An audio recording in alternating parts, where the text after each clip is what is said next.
রে আয় কাছে আয় রে, ডাকতো আদর করে মা।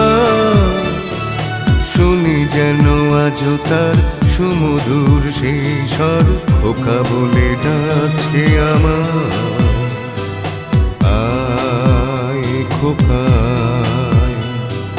আয় খোকা।